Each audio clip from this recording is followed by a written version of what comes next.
Hi everyone, welcome. Just waiting for everyone to join.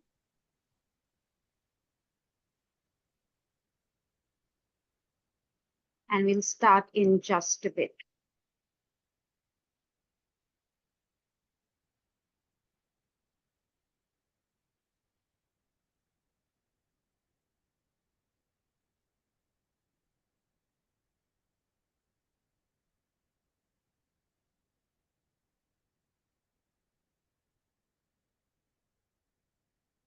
Welcome everyone.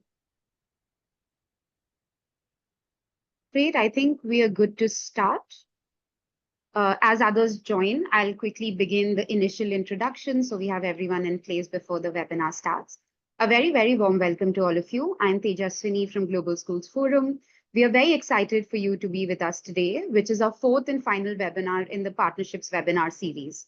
Today, we talk about from pilot to policy, pathways to scale with the governments. For those of you who may not know about Global Schools Forum, GSF is a catalytic community of non-state organizations, an innovation accelerator, and a partnership builder, working to systemically improve education for underserved children in low and middle-income countries. Since our establishment in 2017, our community has reached 169 organizations spanning 63 countries and reaching 133 million children through the organizations in our network. These organizations include standalone schools, school networks, ECE centers, and education support organizations. In our first webinar, we launched our Evidence Hub on government and non-state partnerships. The Evidence Hub was developed as a knowledge base to help both governments and non-state actors develop and create sustainable, impactful partnerships through a repository of resources such as toolkits, case studies, and policy briefs. In our previous webinars, we have spoken about the importance of partnerships, how to initiate partnerships, and a webinar on outcomes-based financing for partnerships. Today's panel will explore how organizations have scaled education initiatives with governments, highlighting key enablers, common challenges, and practical strategies for achieving impact at scale. The webinar is being recorded. We will be able to share a link with you after the event is complete. For the participants, a few housekeeping answers here. Please ask all your questions through the chat or the Q&A option at the bottom of your screens. We will pose it to the panelists at the time of the discussion towards the latter half of the session, or the panelists can answer the questions in the chat. Okay, now that's all about GSF and about a few housekeeping tips. Without further ado, our panel today is moderated by Ankita Navalakha, Senior Consultant, Spring Impact, with our experienced panelists, Dr. Anthony Chiguera, Head of Government Partnerships, Imagine Worldwide, Chanel Samuels, Manager Programs in South Africa from Michael and Susan Liddell Foundation, Srivatsan Ramaswamy, Co-Founder and Chief Program Officer, Madhi Foundation in India.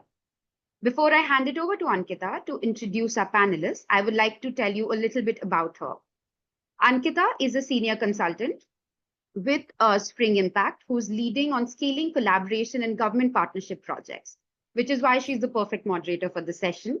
In her consulting work, she has worked with consortia such as Tulip Foundation in Bulgaria in early childhood development, Metadrasi in Greece in child protection, and has led initiatives to scale kangaroo mother care in humanitarian settings. She supported Right to Play in developing strategies to scale play-based learning through government partnerships in fragile and conflict-affected settings. Ankita led the design and framing of Spring Impact Scaling with Government framework. Before joining Spring Impact, she completed a master's in public policy at the University of Oxford and spent over a decade leading education projects in India. Over to you, Ankita. Thank you so much, Tejaswini. Hi, everyone. Welcome to today's webinar on scaling education programs with government. We know this is a hot topic and we know it's a big topic. And we know it covers a range of different topics within it and it's very expansive. So just to narrow it down for today, we'll be focusing when we talk about scaling with government, we'll be talking primarily about three things. Number one, how as non-state actors, you assess your scaling with government readiness. The second thing we'll be talking about is how do you build relationships with government and how do you build buy-in from the beginning. And the third thing we'll be talking about is how do you sustain government relationships and how do you step up your programs in a way that once you step out, that the government could lead and own some of the work that you've started. I have with me three incredible guests to take you through their insights and best practices that they have learned through their work. I will briefly introduce the panelists and their work, and we will deep dive in questions right after that. If there is anything throughout the webinar that stands out to you, a reflection, an insight, a thought, or questions, feel free to use the function to share it with us. We'll be keeping a close eye on them, and we'll have space for Q&A towards the end. Perfect. With that in mind, I will start off with introducing Chanel. Chanel is a part of MSDF South Africa's education portfolio team, focus on developing and scaling low-cost innovative school models and personalized learning intervention to improve learning outcomes for learners from low-income backgrounds. She joins the foundation from A.T. Kearney, a global management consulting firm, where she was responsible for leading project teams as an engagement manager. Prior to this, she worked in a small town in the interior of South Africa at an underground coal mine as a geologist. Chanel holds a postgraduate diploma in business administration from WITS Business School, as well as a bachelor's degree in geology and chemistry from the University of Cape Town. Thank you so much, Chanel, for joining us. Really, it's such a big pleasure to have you here. Perfect. I will go on introducing Srivatsan now. Srivatsan is the co-founder and chief program officer at Madhi Foundation, where he leads efforts to improve foundational learning outcomes across the state of Tamil Nadu in India. An alumnus of London School of Economics and SRM University, he has worked across curriculum development, program design, capacity building, and education policy. He began his career as a Teach for India fellow. And in his career, he has co-authored over 60 books on literacy and numeracy for children. At Madhi, he initially partnered with the State Council of Educational Research and Training to improve textbook quality, and later focused on foundational learning programs across about 37,000 public schools in Tamil Nadu. Srivatsan brings a deep belief in the transformative power of teachers and a commitment to data-driven strategy. He focuses on evaluation frameworks and rigorous monitoring to ensure lasting systems-wide impact, guided by his conviction that every child has both purpose and potential, and education must be the way to unlock it. Thank you, Srivatsan, for joining us. Really, really pleased to have you. We don't have Dr. Anthony yet, but maybe for when he joins, I'll give a quick introduction so you have an overview of where he's coming from. Dr. Anthony is the head of government partnership at Imagine Worldwide. Previously, he was the executive director of Imagine Malawi and led their groundbreaking work to scale child-directed tech-enabled learning to every primary school learner in Malawi. With more than 20 years of experience in teacher development, e-learning, and educational policy research, Dr. Anthony has been a part of evolution of educational technology in Malawi since 2015, when he was the lead collaborator with the University of Nottingham in researching the impacts of digital learning programs, which is called Unlocking Talent. He continued to lead various evaluations on the efficacy of tablet-based programs in partnership with voluntary services overseas, and eventually for Imagine's Worldwide as the African regional director. His work has widely impacted and contributed the government of Malawi's decision to expand the use of EdTech nationwide. Prior to joining Imagine, Anthony spent close to 17 years as a lecturer in education, teaching and training teachers across Malawi. Dr. Anthony holds a B.Ed from the University of Malawi and M.Ed in Education Policy and Planning from University of Massachusetts and M.Phil in Philosophy of Education from Moi University in Kenya and a PhD in Democracy and School Governance from Kyoto University in Japan. Dr. Anthony is currently based in Malawi, so he'll be able to bring that rich insight from the ground. Perfect. Before we start the questions with the panelists, I just want to take a minute to introduce their work and their solutions, and then we'll deep dive into specific questions. Perfect. So Madhi Foundation began in 2015 with a focus on improving foundational learning through direct classroom interventions. Their early success with a small group of schools led to deeper engagement with the Tamil Nadu government over time.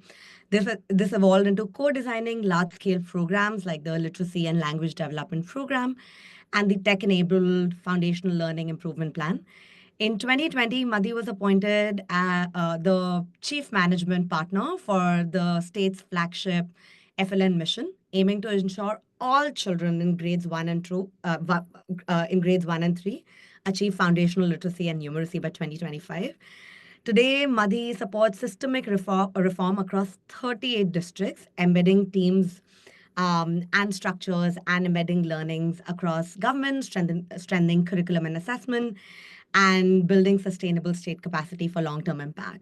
You already have the case study from Madhi, so if you have any specific questions, you can refer to the case study, but also Srivatsan is here, so feel free to use the chat box for that.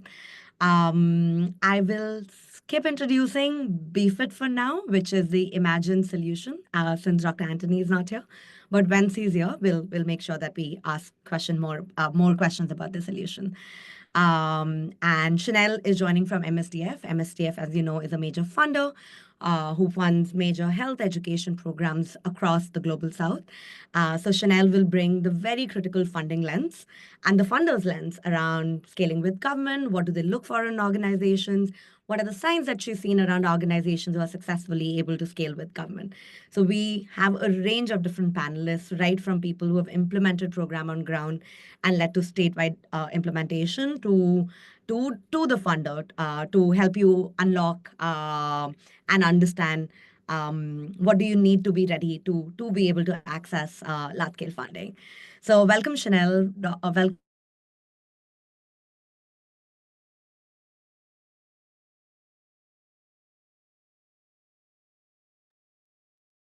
Ankita, you're frozen.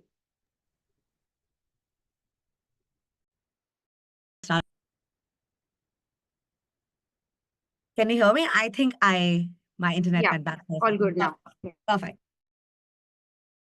But till he joins, maybe we can get started. Perfect. Thank you.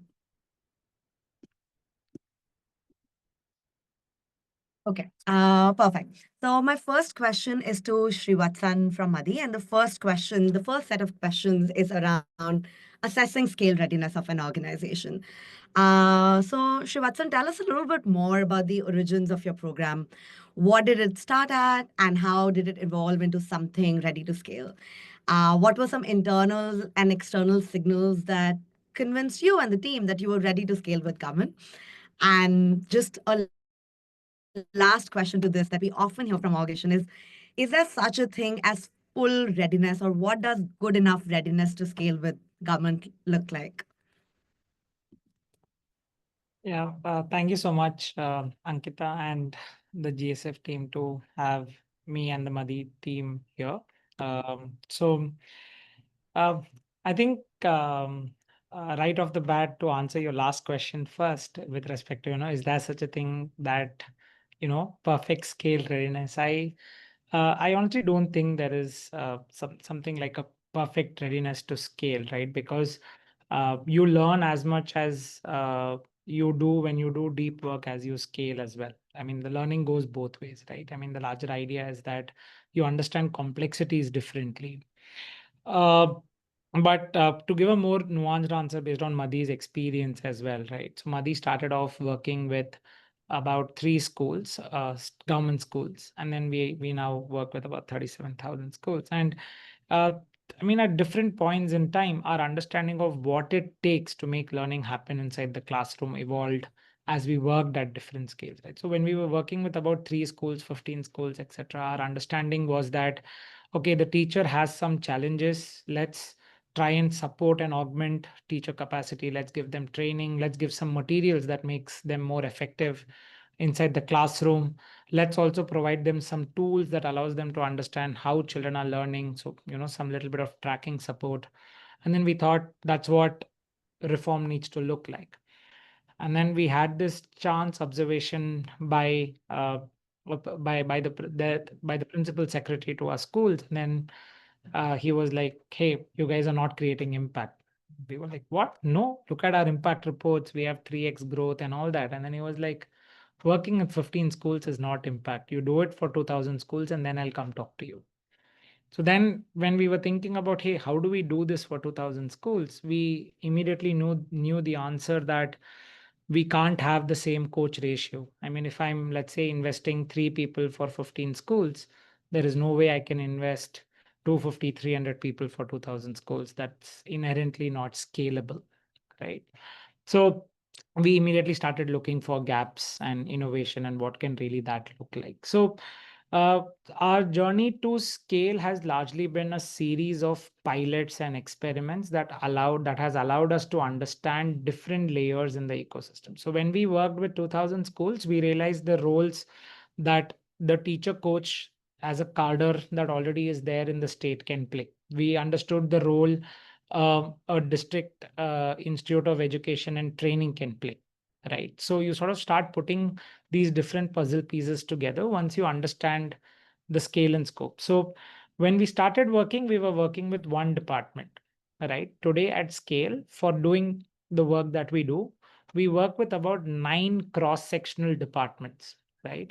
And all of them are education, right? I'm not working with some health department to get education done. So I think so, and that we need to be able to appreciate that complexity for us to understand. That's number one, right? As pilots that help you understand what it really takes. And we are still answering the same question.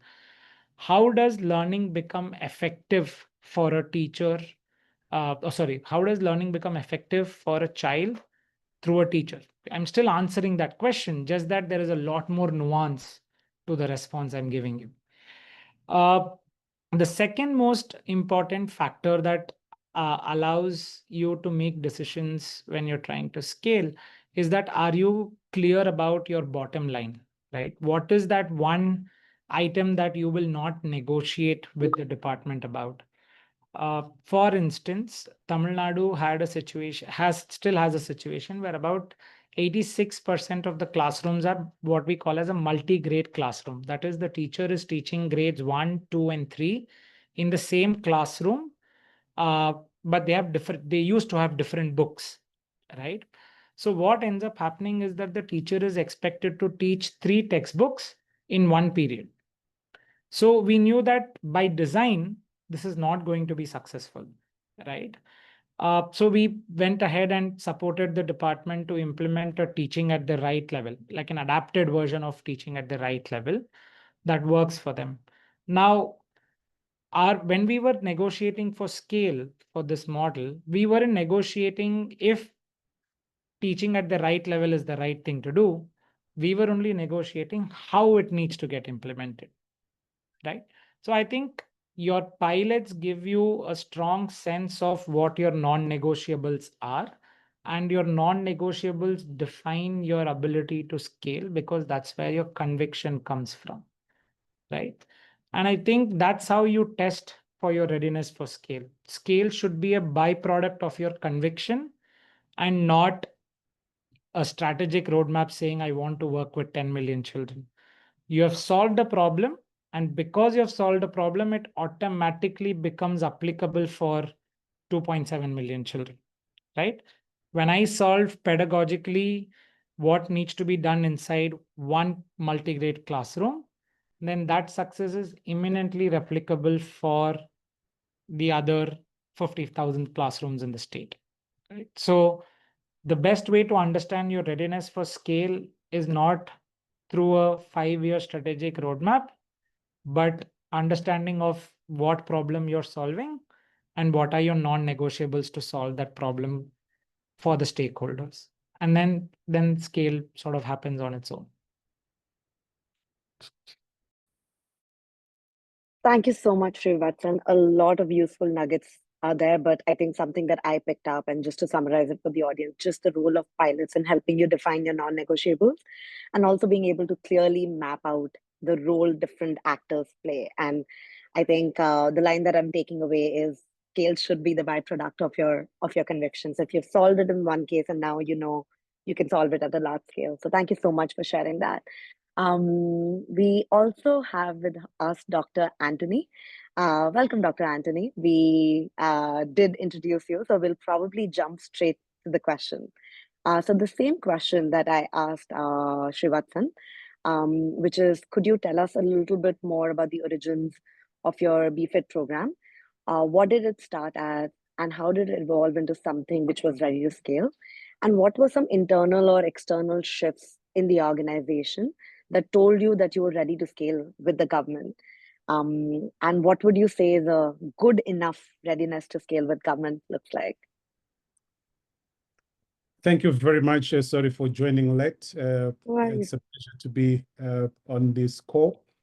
About the program that we are implementing in Malawi. It's called the BFIT program, but that's a short form for Building Education Foundations through Innovation and Technology. This program has rather some long history behind it. It dates back to 2014, when the initial testing was actually done on use of literacy and numeracy software developed by a UK-based charity called 1 Billion. The software is called OneCourse. And that software was designed, the work started in Malawi as they designed the software, and it was started testing in Malawi in around 2014, 2015.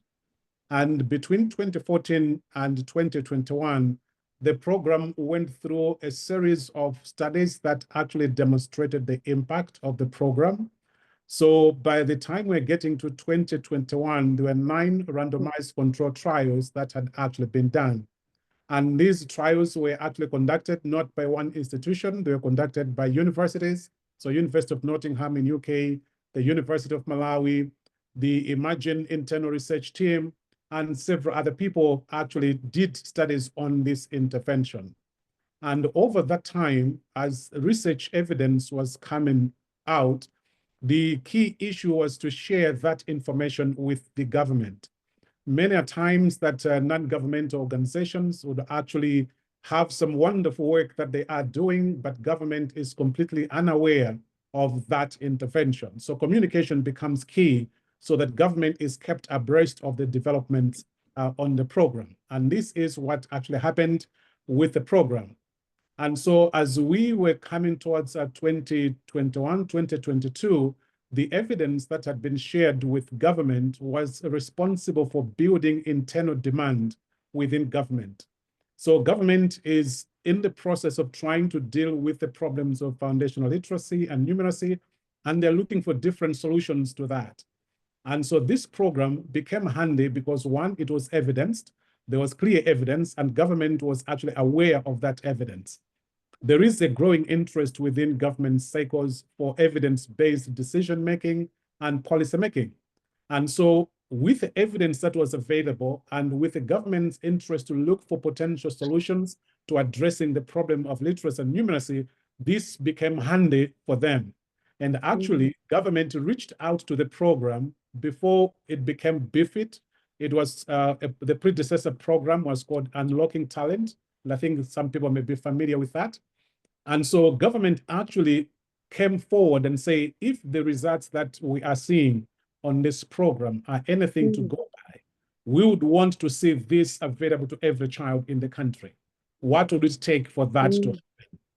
And so we responded to that demand from government by calling for what we call a co-creation workshop, where we sat down with government to design the scale of the program.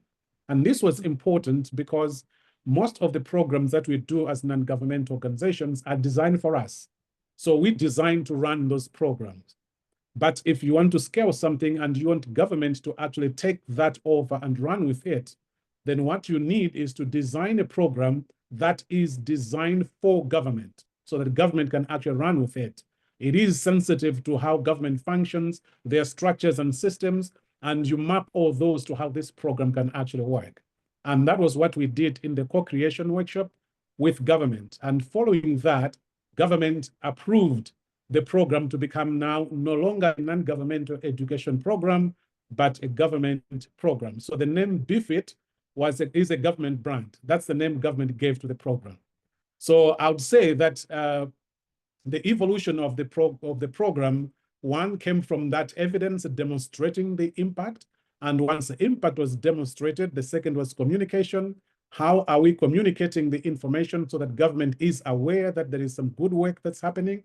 And then responding to the government demand for that piece of work and moving in to say, can we design together what would work for you if we have to scale this? this is what's involved, this is what's going on, but if you had run it, what would make sense based on your system? And then create that, then go out and start that work. So I would say that readiness from government was indicated by that demand from government.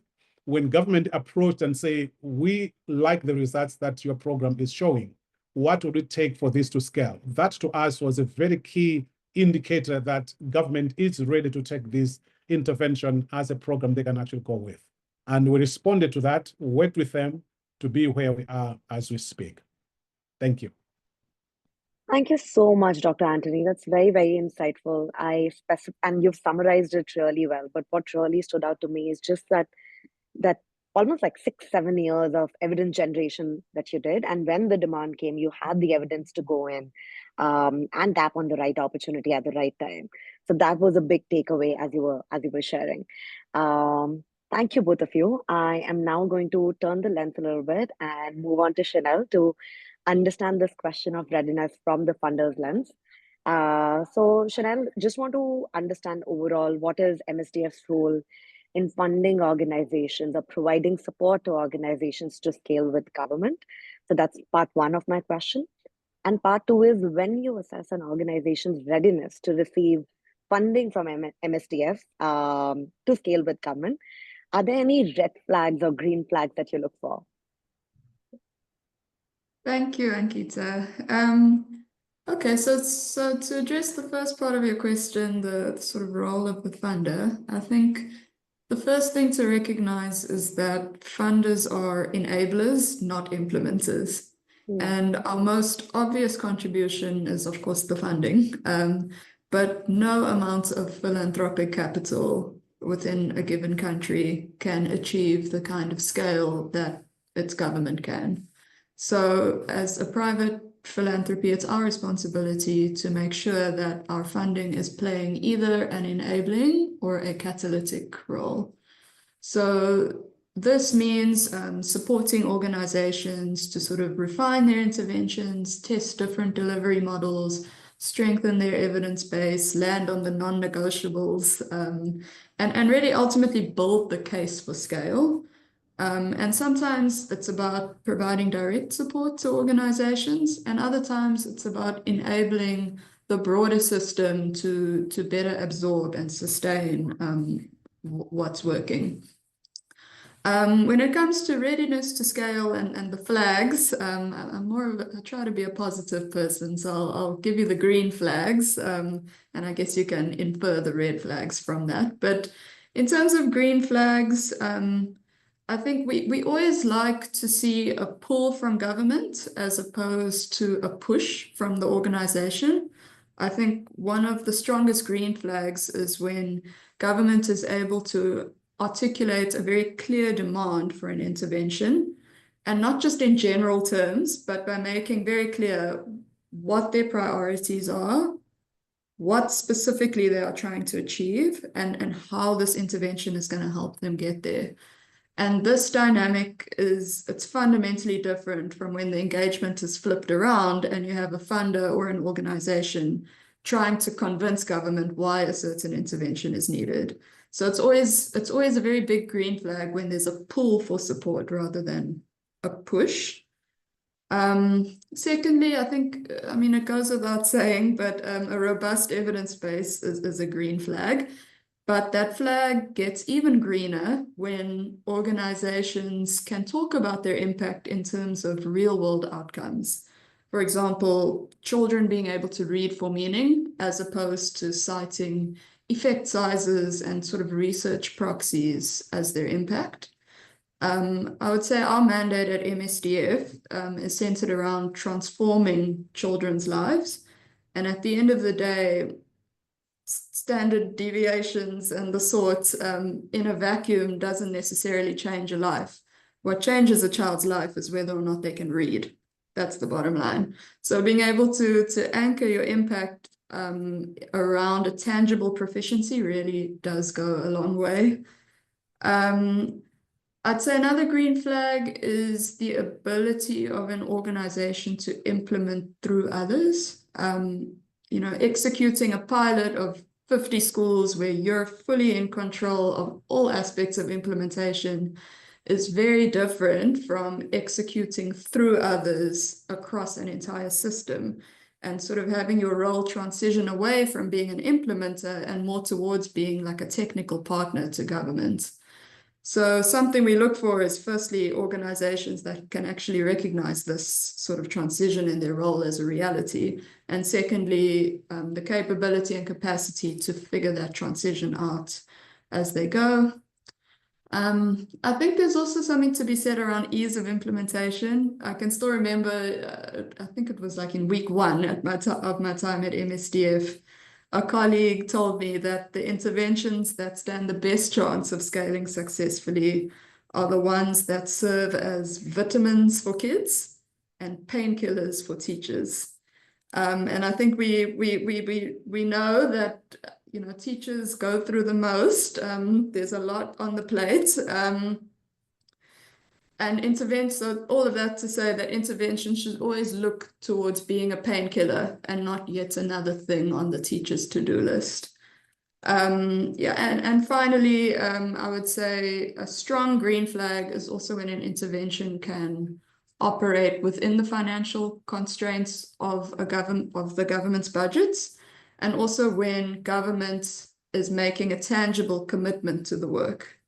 And I mean that it doesn't always have to be a financial commitment. It could be dedicating a team. It could be integrating the intervention into official plans or systems. But any real sort of concrete contribution on the part of government shows that the government would see that intervention as theirs and not just yours. And that kind of ownership is really key for sustainability.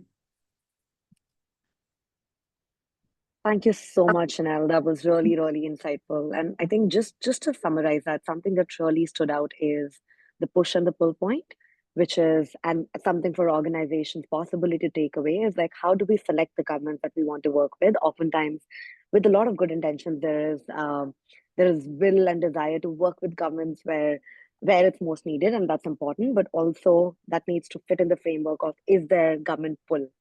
And that seems crucial. I think the other thing, obviously, evidence and real world evidence, that was something that stood out as a green flag. The other thing that stood out as a green flag that you look as a funder might look for is just the skill and the will of the organization to capacity build in other partners and not work in silos. That was something that was really, really powerful. And the last thing is ease of implementation, which will ensure that the government could run with it later and own this without the help of an organization. So thank you so much for that. That was really insightful. Thanks. Perfect. Also, I'm absolutely loving the engagement of the chat box. Please keep them coming. We'll try to answer them. I can already see Srivatsan answering quite a lot of questions. And we'll try to answer them as we go along. Thank you. Perfect. The next theme of questions I have is just around building and sustaining government partnerships. So the first question I have around this larger theme is to Srivatsan. I know you talked about bottom lines in the first half, so I think the question flows perfectly from there. How do you balance pushing for those ambitious outcomes that you want while respecting political and operational realities? And where did you compromise and where did you hold your ground?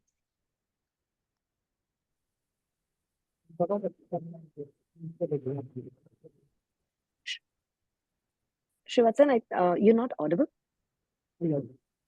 Yeah, there's an echo.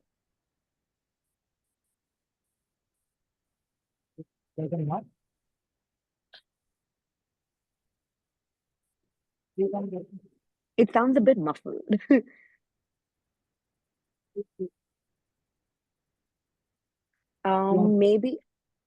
Maybe like just try unmuting, and I can go to Dr. Anthony, and then you can come back to this. Thank you. Perfect.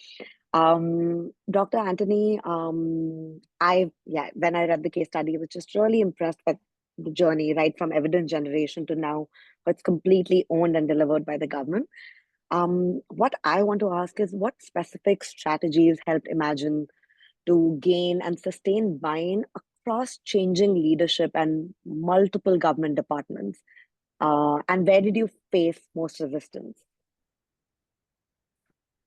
Thank you very much for that question. Certainly, one key thing that we found useful trying to move this work with government, the first is to understand how the government, what are the interests the government is having in the work. Usually, sometimes a question of competing interests. Government may have interest moving in one direction and you have interest moving in the other direction, and that creates confusion. But what we have found to be helpful in moving this program forward, one was to ensure that the program is rooted at the technical level of the government system. Most of the times, the leadership at the top changes frequently. So if you are talking of the political leadership in the ministry, the ministers would come and go, and so are the key directors and stuff like that. But the technical people in the ministry, those that are involved in the day-to-day running of the education system, are basically employees of the ministry. They're civil servants, and they don't actually change when there is a change in the leadership. And so by having a buy-in at the technical level, we ensure that the program has support across changing leadership. So we did that by ensuring that before the program moved to the higher levels for approval, we engaged very much with the lower levels and the technical level of the ministry for them to understand what this program is about, what would it take for this program to be successful, how this program complements what they themselves on a daily basis are trying to achieve. So once we have the buy-in from the technical side of government, that gives the program support. Even if you have the leadership change, these people are always there and they would still bring it up and say, this is a good program, it's helping us solve 1, 2, 3 things. So that's one thing that we found to be useful. Our approach in engaging the technical level is that we did set up what we call thematic task teams. These are teams that we form in each of the directorates that are responsible for supporting basic education. These thematic task teams are focused on the mandate of that directorate in as far as basic education is concerned. So if it's a directorate that's responsible for quality assurance, we have a team that works with them on how can we establish the systems and the protocols for managing quality of the program as it's being implemented.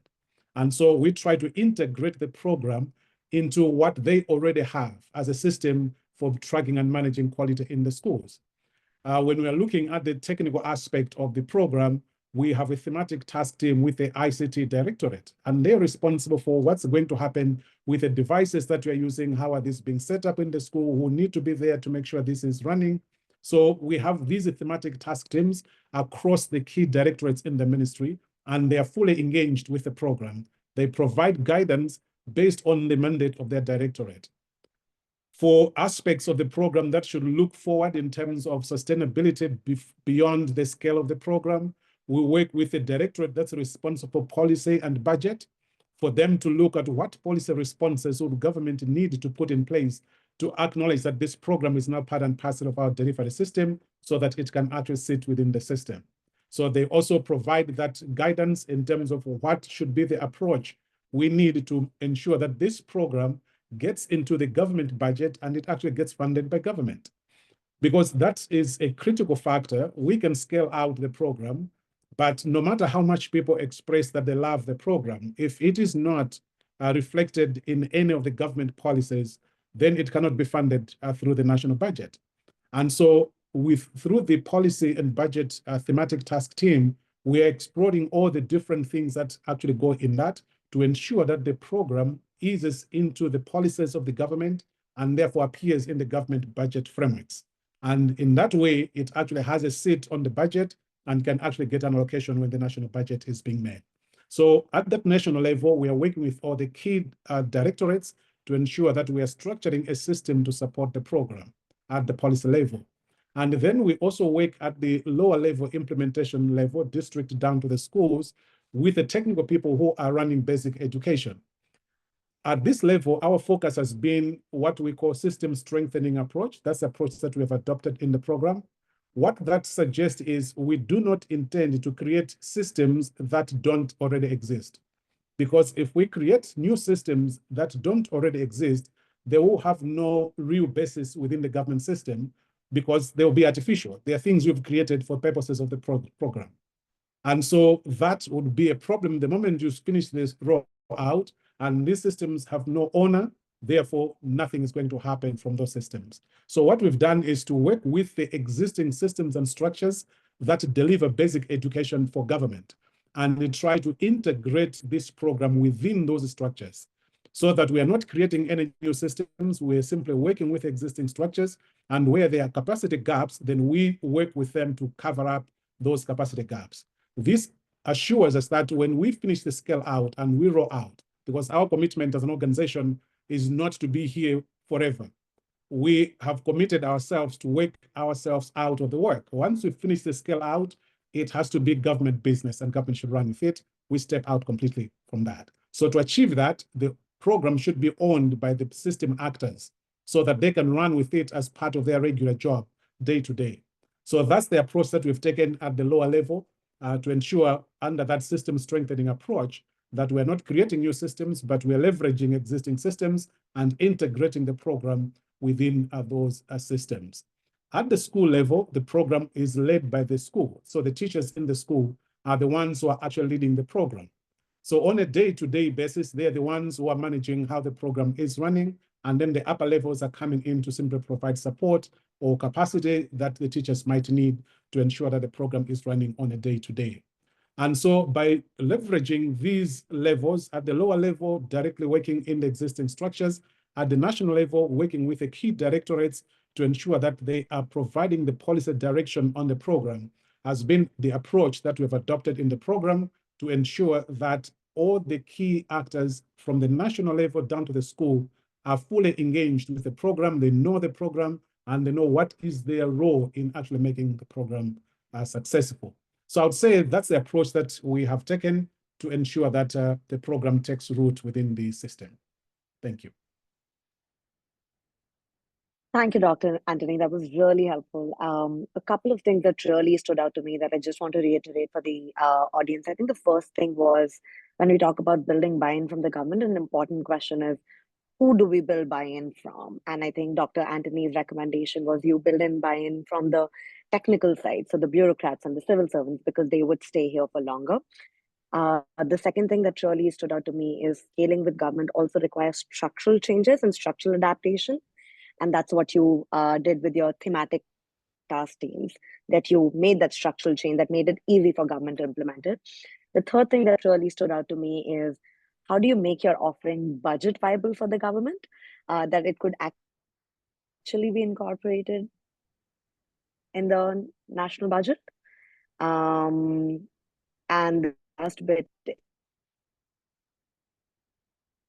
is you do not.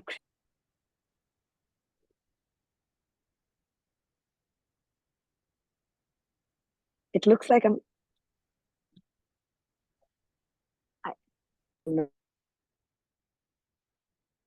Ankita, you're breaking up a little bit. Do you want to try again? Yes, sorry. Just give me 1 second and I'll You're try it good again. now. Just 1 second. I'm good now? Perfect. Yes. Cool. Just give me 1 second. I will try to fix it. 1 second.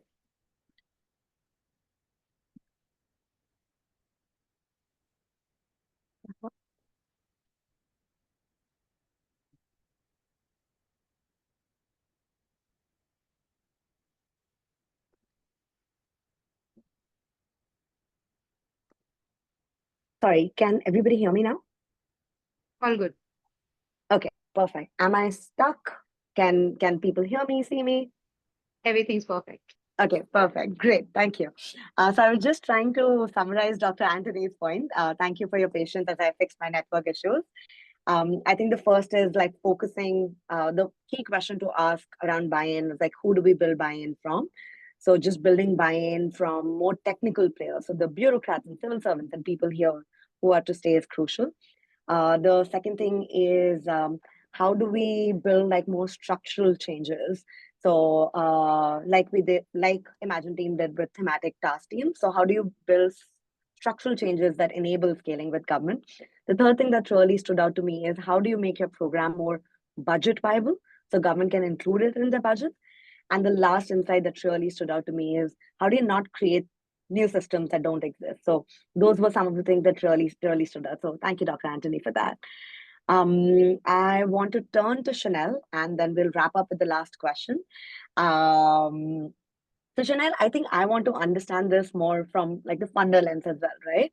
MSDF works with a lot of different organizations, and across the different geographies that you fund and across like different interventions, what specific actions have you seen organizations take that have helped their innovations not just starting to scale, but truly stick within government systems? So what ensures that stickiness in the system, and what can an organization do for that? Got it. Thanks, Ankita. Yes, so we've had a couple of learnings in this department. I think first up is this notion of there's this notion of sort of designing with the system and not trying to solve for it. Something we've realized is that many successful organizations sort of adapt their models to fit into existing government structures and constraints, rather than coming in with a frame of reference of how things should be. And I guess at the end of the day, the less an intervention feels like an add-on, and the more it fits seamlessly into a system, the greater the sense of ownership you're likely to get from governments. And that really is the key, is the sense of ownership that allows an intervention to really stick. I'd say another factor is investing in relationships all the way through the chain. I'd say that the relationships that an organization builds with your more technical government officials are just as important, if not more important, than the relationships that are built with the senior leaders and decision makers.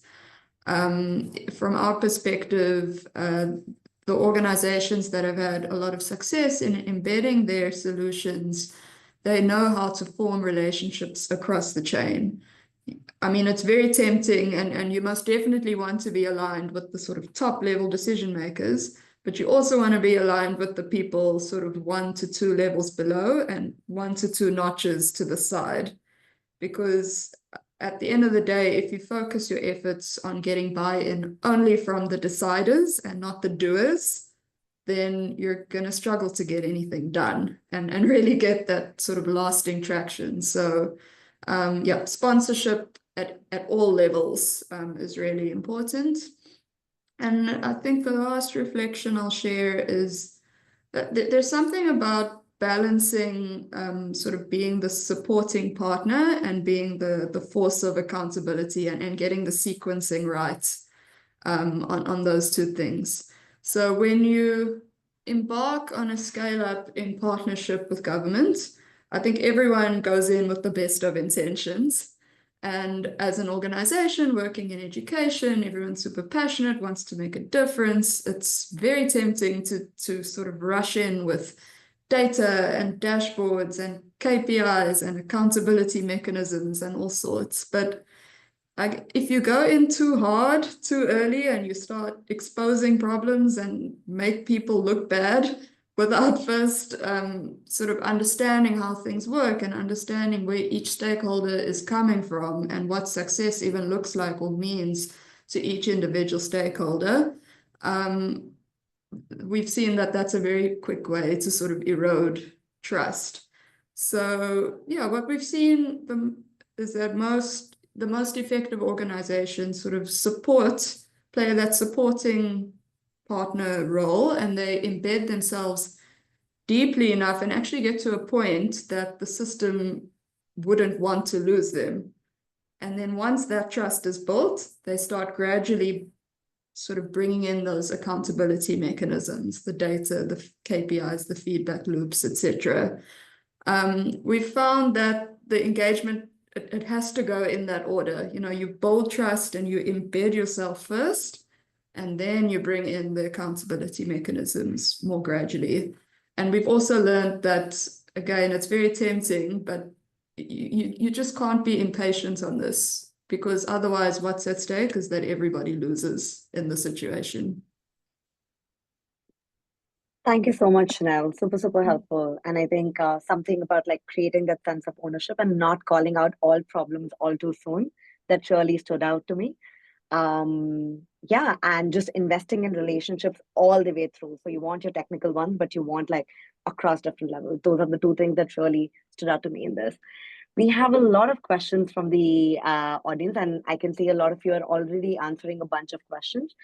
One of the questions really stood out to me, and something that a lot of organizations often talk about. I think, Chanel, this is for you. So you spoke about real world outcomes.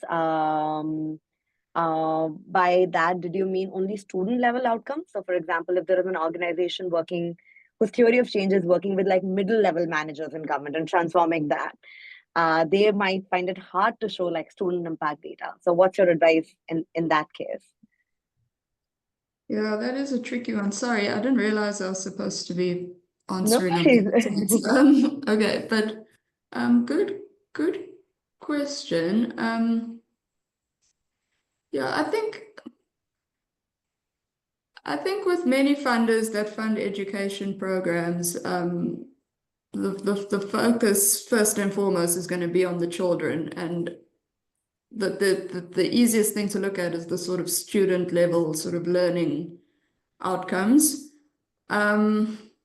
I guess you could expand that definition and look at more general sort of life outcomes, but in the specific case of being an organization that works with sort of middle management, government, I would say, I mean, it is hard to draw a very direct relationship between what you're doing over there and how it impacts learning outcomes.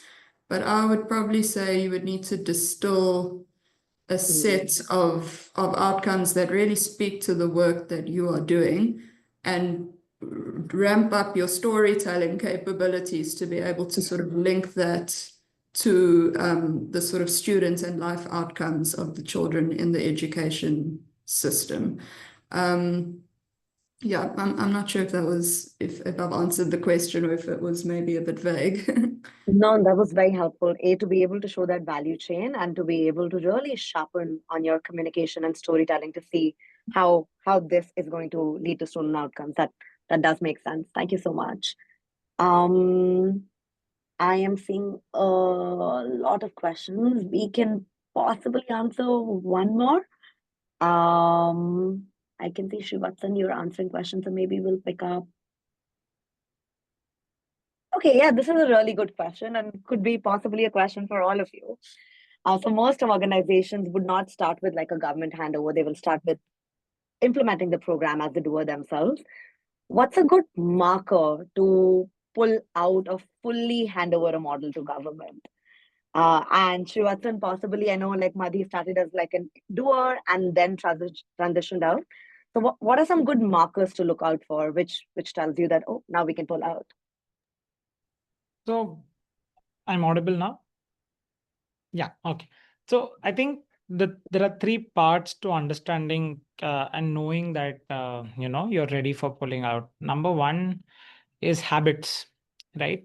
How much of the interventions that you want to see have become habits in the system? For example, when we started our work with classroom observations, 1% of officials were observing classrooms. Today, without any reviews, 86% of classrooms get observed, and we have about 5.5 lakh observations happening every month, right? So that's number one, is building habit. Number two, quality of the process. Now, how accurate is the classroom observation data? Usually when the work starts, you will not have quality. Your process fidelity will not be great. You need to keep iterating to get to a place where the data mimics reality, or let's say what you're measuring on the ground, right? So that's the second part. So once habit sets in and quality of the process sets in, the third is you start measuring outcomes. Are outcomes happening? Is the needle starting to move? And then you balance that with how much are you investing per child? Madhi even now measures how much money we invest per child for the work that we do, right? So if you start seeing that there are outcome gains happening, though not as much as your direct intervention model, while your costs are low, it means you have set up the system to run that engine. And then you start, disinvesting in some parts of it. You may pick up new problem statements to solve, and that's all right. That's part of problem solving in an evolving ecosystem, right? But you have solved some parts of it, and you need to be able to take credit and own it as well. So that's sort of how I would think about markers for knowing, when it's ready. It doesn't happen for the entire intervention at the same time. Different pieces fall into place at different points in time. Thank you so much, Srivatsan. Super, super helpful. I have my last question, and I know there are a lot of questions on the chat box. So a lot of pressure on all three of you to wrap this up with trying to answer and see if your answer could respond to most of the questions that people have asked. Srivatsan, especially for you, the people have also asked if you could share your response to the question I'd asked you earlier when we had tech issues. So maybe as you're giving your last response to my question, you could also include that. So my last question to all of you is, if you could advise future organizations aiming to scale with government, what is one conventional piece of wisdom you would challenge and why? So what's one piece of wisdom on scaling with government that's out there that you really want to challenge? Possibly we'll start, and we'll try to keep it under 1 minute. So possibly we'll start with Chanel, move to Dr. Anthony, and Srivatsan, you can close out. Sure. I'd say the piece of wisdom I challenge is this notion of if you build a strong evidence base, government will have no choice but to adopt your solution. And I'd say why that is flawed, or why I would challenge that, is that it's this unicorn thinking, I guess. It's like, yes, rigorous evidence is important, but it's not enough on its own. Evidence, what we've learned is that evidence gets you into the door, but it's just one of many stars that need to align for a rollout at scale to be on the cards. So something that we've learned is that education systems are behemoths. They're complex, they're nuanced, and decision making is very rarely, purely rational or research driven. There are many other factors at play: political priorities, internal relationships and politics within the department, timing, fiscal constraints, all sorts. So believing that evidence alone is the sort of be all and end all, I think undermines the complexity of how decisions are really made in this arena. Thank you so much, Chanel. Super, super powerful. Dr. Anthony, what's one piece of wisdom you'll challenge? Yeah, thank you very much. I think the simple challenge I would give is avoid handovers. Many times, non-government organizations plan their work with an intention to hand over to government. But if you're planning to hand over, it means that you did not actually have government in mind when you're starting the work, and government is coming as a second thought. And therefore, the day you hand over that program, that's the day it will die, because nobody in government is aware of what you are doing and how you're doing it. But get government right from the beginning and work with them. When the program is fully rolled out, you step aside, but you're not handing over anything. They just continue what they've been doing with you. Thank you. Thank you, Dr. Anthony. And Srivatsan, over to you. And if you could answer, give advice, but also talk about the bottom line, just very briefly. Thank you. I think I should be able to connect the two as well. So I think the conventional piece of wisdom that I would challenge is government equals system reform. It doesn't.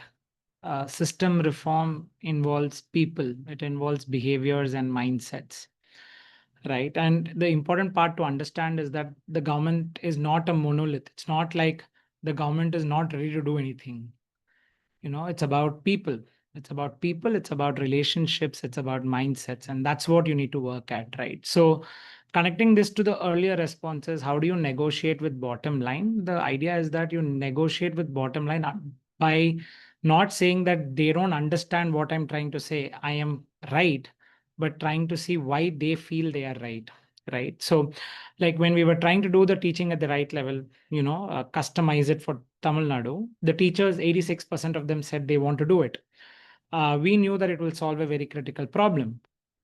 Technocratically, it's fine. Now the bureaucrats came and told that how do we print books? I don't know how many level 1 kids are there, right? It's a very practical challenge, right? And you can say that, hey, no, you're just not, throwing barriers to wanting to do something new, or you can persist and solve that problem for them, right? One of the common voices we heard was that in rural India, the grade 1 and the grade 3 child will be from the same family. And if I were to give the same book to both children because they're at the same level, wouldn't that be perceived as the government diluting the quality of the work that's happening, the curriculum? Because people won't inherently understand what's teaching at the right level. And there is no way you're going to educate 30 lakh parents on it, right? It's a huge political challenge. So unless you're able to understand and appreciate their perspective, unless we are able to listen to the people in the system reform remains elusive to all of us. Thank you so much. Thank you so much, Srivatsan, for that closing remark, which is like we need to listen to the people, and otherwise system will remain elusive. Thank you. I'm going to hand over to Tejaswini now to wrap up the webinar. Sorry, we are a couple of minutes off. So over to you, Tejaswini. Thank you so much, Ankita. I think it was so engaging, and I'm getting so many messages from people who are so grateful for all the answers and for just appreciating the engagement. Thank you to the panelists. Thank you, Chanel. Thank you, Dr. Anthony. Thank you, Srivatsan. This was an incredible session, which is very obvious from the engagement that we have had. Just before everyone drops off, I'm just going to launch a poll which will help us do better in any of our other webinars. If you could just take a second to take some time to fill that in, I would be very grateful. For any other questions, queries on the Evidence Partnerships Hub, please reach out to me. I'm putting all the information in the chat. Spring Impact is also doing a lot of webinars and masterclasses on exactly this topic, which includes Scale Tales and funding for scales. So if anyone's interested, we have dropped in the link for you to join. We'll also share it in the post-webinar email. So thank you, everyone. Very, very grateful. There's also the QR code if you're interested in signing up for the Spring Impact webinars and masterclasses here. Thank you again to all the panelists and the moderator. And if there's anything else, any connections that you want to make, anyone you want to get in touch with, please feel free to email me. Thank you, everyone. Thank you very much for a great organization of the discussion. Thank you, Dr. Anthony. Thank you, Srivatsan. Thank you, Chanel. Thank you. Thank It was you. lovely.